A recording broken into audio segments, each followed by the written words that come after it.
আমি আল্লাহ মানুষের বড় সম্মানিত করেছি, শ্রেষ্ঠত্ব দান করেছি। আবার এই মানুষের মধ্যে একজনকে অন্যের তুলনায় মর্যাদাবান করেছি। জিন ফেরেশতা সহ সব মখলুকাতের মধ্যে মানুষ বড় দামি। আবার সব মানুষের ভেতরে যারা ঈমানওয়ালা তারা আল্লাহর আদালতে আরো দামি। আবার এই মুমিনের ভেতরে আল্লাহর কাছে তাকওয়াওয়ালা যারা তারা আরো দামি। আবার এই তাকওয়াওয়ালা মুমিনদের ভিতরে আম্বিয়ায়ে কেরাম সবার থেকে বড় দামি। আবার সমস্ত নবীদের মধ্যে আপনার আমার শেষ নবী রহমাতুল লিল আলামিন শ্রেষ্ঠ। আর সমস্ত নবীদের উম্মতের মধ্যে আখিরি নবীর উম্মত আল্লাহর আদালতে বড় শ্রেষ্ঠ। আবার আখিরি নবীর উম্মতের ভেতরে যারা কোরআনওয়ালা ইলমওয়ালা তারা আরো দামি। আবার ইলমওয়ালাদের মধ্যে যারা আমলওয়ালা তারা আরো দামি। আবার আমলওয়ালাদের ভেতরে যাদের আমলে ইখলাস ও তাকওয়া আছে তারা আরো দামি। ইন্না আকরামাকুম ইনদাল্লাহি আতকাকুম হর কে দারাত খৌফে হক দরদিল মাদাম জন্নতুল মাওয়া দেহদ উরা মাকাম জুজবা হকছি জে মখা আজ ইনসুজা ফজলে উআ মস্ত দর জুমলা জাহান। আল্লাহ পাকের দরবারে শুকর যে আল্লাহ আমাদেরকে এই সুন্দর আয়োজন, বেহেশতের বাগান, উলামায়ে কেরামদের মজলিস, আশিকিন জাকিরিন শাকিরিনদের মজলিসে হাজারো লাখো মানুষের ভেতর থেকে বাছাই করে দয়াময় আল্লাহ আমাদেরকে কবুল করেছেন, আশা ও বসার তৌফিক দান করেছেন। শুকর আদায়তে সকলেই মুহাব্বতে পড়ি আলহামদুলিল্লাহ। দরুদ ও সালাম সৈয়দুল মুরসালিন রহমাতুল লিল আলামিন শফিউল মুজনিবিন খাতামুন নবিয়্যিন সৈয়দুস সাকালাইন ইমামুল মুরসালিন হযরত মুহাম্মদুর রাসূলুল্লাহ সাল্লাল্লাহু আলাইহি ওয়া আলিহি ওয়াসাল্লাম উপর সর্বোপরি শুকর যাদের অক্লান্ত পরিশ্রমের মাধ্যমে আজ এই সুন্দর আয়োজন, সময় পরামর্শ অর্থ দিয়ে দোয়া করে উপস্থিত হয়ে মাইক লাইট প্যান্ডেলের ব্যবস্থাপনার মাধ্যমে সহযোগিতা যারা করেছেন প্রত্যেককেই আল্লাহ পাক এই খিদমতের বরকতে দুনিয়াতে শান্তি, পরকালে চিরমুক্তির ব্যবস্থা করে দিন। এই মাহফিলের বরকতে আল্লাহ রাব্বুল আলামিন পুরা এলাকায় শান্তির ফয়সালা করে দিন। যারা কবরস্থ আল্লাহ সবাইকে জান্নাত দান করেন, যারা বেঁচে আছেন আল্লাহ দীর্ঘ নেক হায়াত দান করেন, মিলে মিশে জীবন যাপন করার মতো তৌফিক আল্লাহ আমাদেরকে দান করেন। মাহফিলের বরকতে আল্লাহ পুরা দেশের মধ্যে আল্লাহ পাক শান্তির ব্যবস্থা করে দেন। গতকাল এবং আজ অনেক উলামায়ে কেরাম, দেশের শীর্ষস্থানীয় হযরত উলামায়ে কেরাম আসছেন, আলোচনা করেছেন, কম বেশি আপনারা শুনছেন। উলামায়ে কেরামের আলোচনা যতদিন চলবে ততদিনে জমিনের মধ্যে ঈমান আমলের পরিচয় থাকবে, মানুষের শান্তি সুশৃঙ্খলতা ফিরে আসার একটা সুযোগ হবে।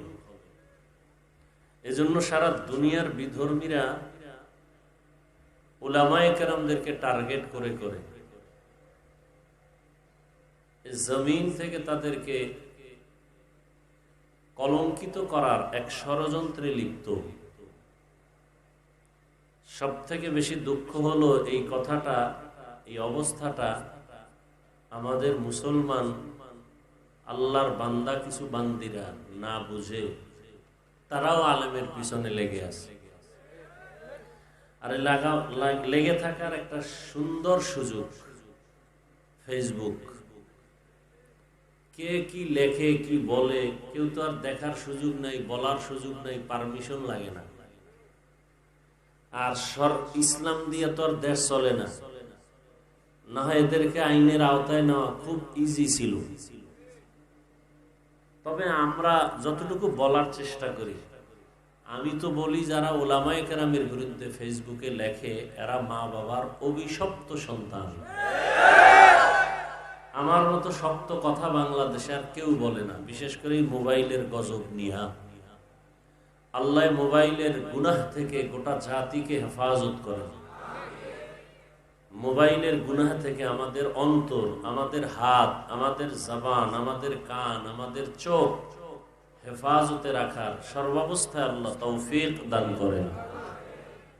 ধ্বংস করে ফেলেছে আমাদের জীবন, আমাদের যৌবন, আমাদের আখিরাত, দুনিয়া এই মোবাইলে। এমন একটা বয়ান নাই এ বিষয়ে বয়ান হয় না, বা এই কথা আমি বলি না। যাই হোক, হেদায়েতের মালিক কোনো বান্দা না, কে? আল্লাহ। আল্লাহ যদি চান তো বান্দা হেদায়েত পায়, আল্লাহ না চাইলে সম্ভব। আমি হাফিজুর রহমান কেন, আর এ জমিনের সমস্ত ওলামায়ে কেরাম কেন, মক্কা মদিনার ইমাম কেন, স্বয়ং রসুলের বয়ানও যদি কপাল পুড়ে যায়, রসুলের বয়ানও কপাল ভুলে না। ইন্নাকা লা তাহদি মান আহবাবতা ওয়ালাকিন্নাল্লাহ ইয়াহদি মান ইয়াশা। নবীজি চাইলেই কাউকে কালেমাওয়ালা বানাতে পারেন না যদি আল্লাহ না চান। আল্লাহ আমাদেরকে হেদায়েত দান করুন।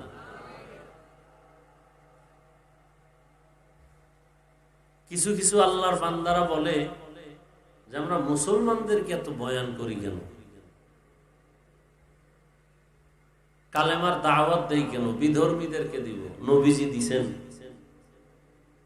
মুসলমানদের যে হালাত, এগুলো ঠিক করার ক্ষেত্রে আলেমদের জীবন শেষ, এরপরও ফলাফল জিরো। পৃথিবীটাকে স্তব্ধ করে দিয়েছিল করোনা, কিন্তু বাঙালিকে সাইজ করতে এখনো আগের বেনামাজি এখনো বেনামাজি, আগের সুদখোর এখনো সুদ খায়, করোনার আগের ঘুষখোর এখনো ঘুষ খায়। কি পরিমাণ যে ঘুষ চলে, আর কোনো সীমানা নেই। মাদ্রাসা, মসজিদ, আলেম ওলামার বিরোধী যারা আগে ছিল এখনো আছে, অভাব নেই। আমাদের স্বভাব হয়ে গেছে, এটা রক্তের সাথে মিশে গেছে, কাউকে সহ্য করে না নেওয়া, কারো ভালোটা পছন্দ না করা। যতটুকু এখনো আছে মোটামুটি মাঠে ময়দানে, শুধু উলামায়ে কেরামদের নজর, দোয়া, এর কারণে। তো যাই হোক, অনেক আলোচনা হয়েছে, এখন বিদায়ের পালা, শুধু দোয়াটা বাকি। খুব সংক্ষেপ দু চারটি কথা আমি বলার নিয়ত করেছি, এবং সে নিয়তে কোরআনে হাকিমের এক আয়াতে কারিমাও তিলাওয়াত করেছি, নবীজির একটি হাদিসের অংশ পড়েছি। আল্লাহ পাক আমাকে আয়াত ও হাদিসের আলোকে সংক্ষিপ্ত সময়ে কিছু কথা সহি নিয়তে, সহি তরিকায় বলার মতো, শুনবার মতো আমাকে আপনাদের সকলকে আল্লাহ তৌফিক দান করেন।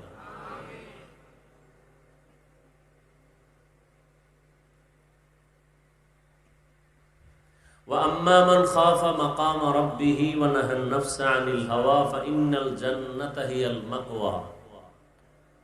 আল্লাহ বলেন, হাসরের ময়দানে আল্লাহর দরবারে দাঁড়াইয়া হিসাব দেওয়ার ভয়ে দুনিয়াতেই যারা নিজেদেরকে গুনাহমুক্ত করবে, গুনাহ থেকে বাঁচাবে, আল্লাহ ওয়াদা করেন আমি তাকে জান্নাত দিয়ে দিব।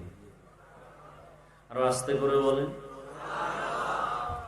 সওয়াবের দরকার নেই এমন কেউ আছে? নবীজির যদি দরকার হয়, আপনি কে?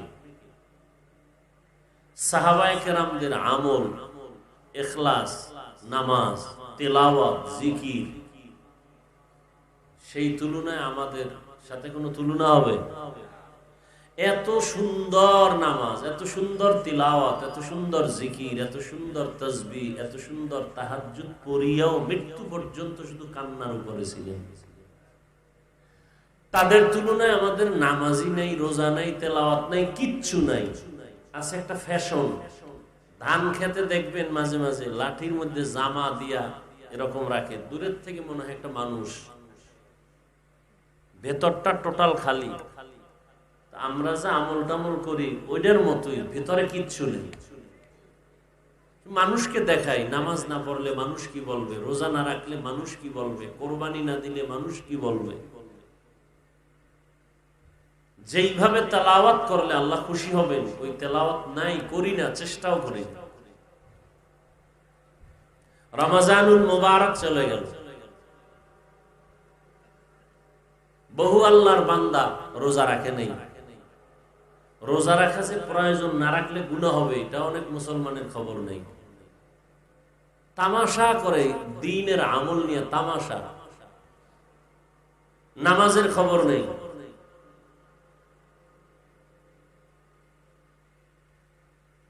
এত সুন্দর প্যান্ডেল, মানুষের অভাব নাই, ফজরে মসজিদ খালি, কি লাভ হবে এই বয়ানে?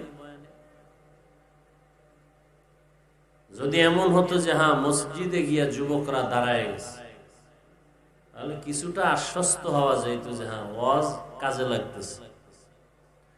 অথচ প্রত্যেকটা মানুষের জন্য ঈমানের পরেই কি নামাজ। নবীজি বলেন বাইনাল আবদি ওয়া বাইনাল কুফরি তারকুস সালাহ, বেঈমান আর মুমিনের মধ্যে ব্যবধান নামাজ। বেঈমানেরা নামাজ পড়ে না, মুমিন নামাজ ছাড়ে না।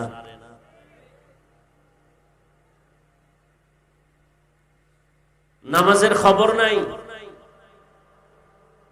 ১৫০০ বছর আগে রাসূল বলে গেছেন বাচ্চার ৭ বছর হলে নামাজের মুসাল্লায় দাঁড় করাও। ১০ বছর পার হয়ে গেলে শাসন করিয়া নামাজ পড়াও, শোষণ না, শাসন।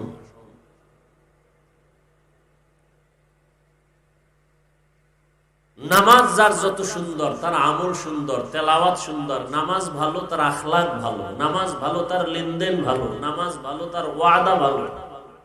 যত বড় পাগড়িওয়ালা হোক, তার আমলের তেলাওয়াতে তার ওয়াদায় যদি ঝামেলা হয়, আল্লাহর কসম করে আমি বলি সারা দেশে যত বড় শাইখুল হাদিস হোক আর পাগড়িওয়ালা হোক, ওয়াদায় ভেজাল তো খোঁজ নিয়ে দেখবেন তার নামাজে ভেজাল। সবকিছুর মূলে নামাজ। আমার প্রত্যেকটা মুসলমান যারা নামাজ পড়ে না, আল্লাহ ৫ ওয়াক্ত নামাজ বা জামাত আদায়ের তৌফিক দান করেন। আর ৫ ওয়াক্ত নামাজ যে আদায় করবেন এটা আপনার ক্রেডিট না, বাহাদুরি না, কারণ এটা আপনার দায়িত্ব। এটা আপনার দায়িত্ব, আপনার পড়তে হবে, না পড়লে জুতার বাড়ি আছে। এটা দিয়ে আপনার ক্রেডিট হবে না। আপনি ক্রেডিট কখন হবে? যদি ৫ ওয়াক্ত ঠিক রেখে ওভার কিছু আমল করেন, এটা আপনার ক্রেডিট। আমি ৫ ওয়াক্তের পরে তাহাজ্জুদ পড়ি, ৫ ওয়াক্তের পরে আমি আওয়াবিন পড়ি, চাষ্ট পড়ি, এটা আপনার ক্রেডিট। আপনার বাহাদুরি করার সুযোগ আছে আল্লাহর কাছে, মানুষের কাছে না।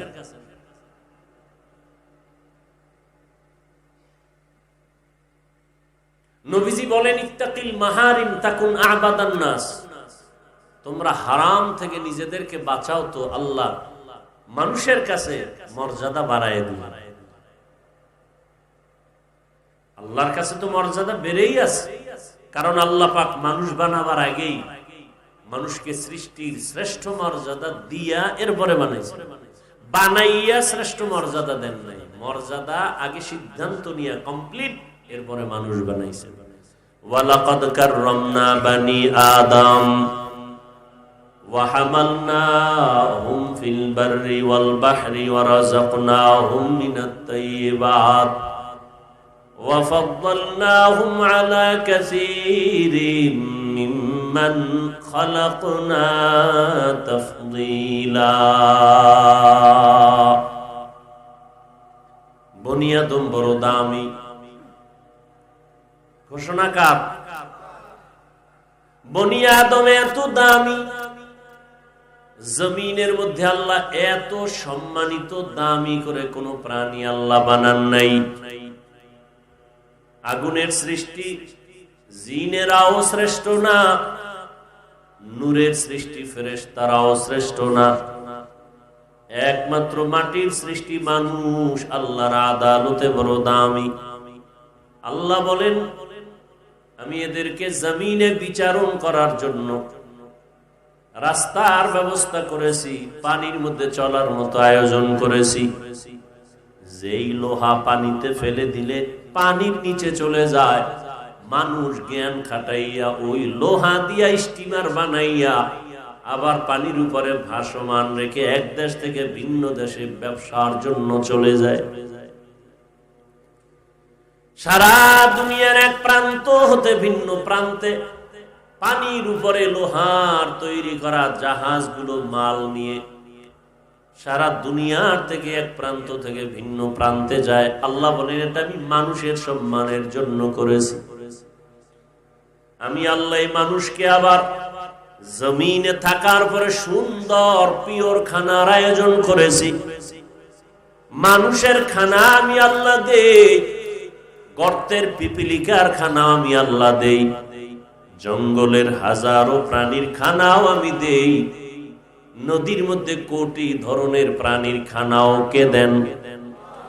সকালবেলা একটা পাখি উঠতে থাকে, সারাটা দিন ডানা মেলে উড়ে উড়ে খোলা আকাশে ঘুরে পেট ভরে বাচ্চার খানা নিয়ে বাসায় হাজির। এর খানাটাও আল্লাহ দেন, মানুষের খানাও আল্লাহ দেন। তবে দুনিয়াতে যত প্রাণীর খানা আল্লাহ দিতেছেন, মানুষের খানার মতো পিওর খানা জমিনে আর কোন প্রাণীর আল্লাহ দেন না। মানুষের খানা এতটা পিওর, সুস্বাদু, শরীরের জন্য ভিটামিন, যত খানা আল্লাহ কাভার করে দিয়েছেন। বান্দা তুমি ভাত খাইবা, চাল থেকে কাভারে ঢুকাই দিলাম। তুমি যদি রুটি খাও, গমটাকেও কাভার করে দিলাম। তুমি নদীর থেকে মাছ খাইবা, মাছেরও কাভার করে দিলাম। তুমি গোশত খাইবা, চামড়া দিয়া কাভার করে দিলাম। তুমি ফল যদিও খাও, সব ফলগুলো কাভার করে দিলাম। এমন পিওর ভাবে খানার আয়োজন আমি আল্লাহ তোমাকে করেছি, আর কারো জন্য করি নাই। কেন? আমি আল্লাহ মানুষের বড় সম্মানিত করেছি, শ্রেষ্ঠত্ব দান করেছি। আবার এই মানুষের মধ্যে একজনকে অন্যের তুলনায় মর্যাদাবান করেছি। জিন ফেরেশতা সহ সব মখলুকাতের মধ্যে মানুষ বড় দামি। আবার সব মানুষের ভেতরে যারা ঈমানওয়ালা তারা আল্লাহর আদালতে আরো দামি। আবার এই মুমিনের ভেতরে আল্লাহর কাছে তাকওয়াওয়ালা যারা তারা আরো দামি। আবার এই তাকওয়াওয়ালা মুমিনদের ভিতরে আম্বিয়ায়ে কেরাম সবার থেকে বড় দামি। আবার সমস্ত নবীদের মধ্যে আপনার আমার শেষ নবী রহমাতুল লিল আলামিন শ্রেষ্ঠ। আর সমস্ত নবীদের উম্মতের মধ্যে আখিরি নবীর উম্মত আল্লাহর আদালতে বড় শ্রেষ্ঠ। আবার আখিরি নবীর উম্মতের ভেতরে যারা কোরআনওয়ালা, ইলমওয়ালা তারা আরো দামি। আবার ইলমওয়ালাদের মধ্যে যারা আমলওয়ালা তারা আরো দামি। আবার আমলওয়ালাদের ভেতরে যাদের আমলে ইখলাস ও তাকওয়া আছে তারা আরো দামি। ইন্না আকরামাকুম ইনদাল্লাহি আতকাকুম।